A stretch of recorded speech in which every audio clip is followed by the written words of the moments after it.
The poll, which began last Sunday, has attracted just over 700 respondents, 95% of whom share a majority vote in favor of the current law being changed.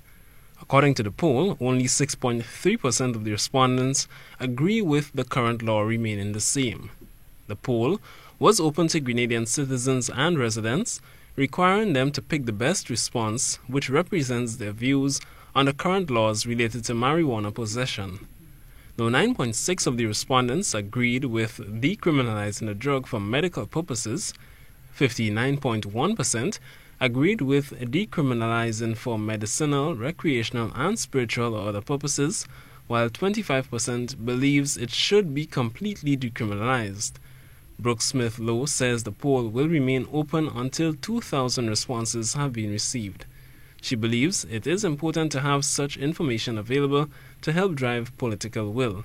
I think it's easy for people to think, oh, Grenadians, they're not going to want to change that law. We're too conservative. But we're seeing that from 700 people, only 6% think that the law should stay the same. That is a huge amount of people who believe that the law needs to be revised. And I think once politicians realize that, once we put this tool to work as a advocacy tool, then we can actually have some change happening, and Grenada doesn't have to be last on the train. We can really think about the economic benefits of legalization.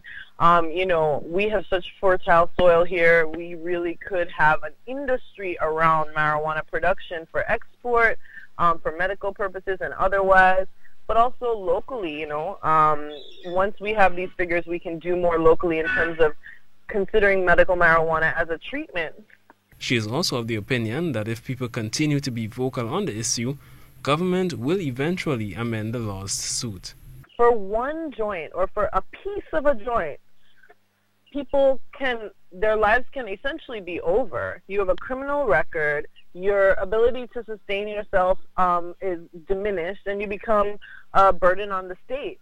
On top of that, you have an issue of a public health issue. If you have such a significant amount of people in the population using marijuana the way that people also use coffee, caffeine, alcohol, etc., why is it that we have this substance that's not being regulated in terms of a standard so that you know that you have a healthy crop that's not full of pesticides or molds or anything else?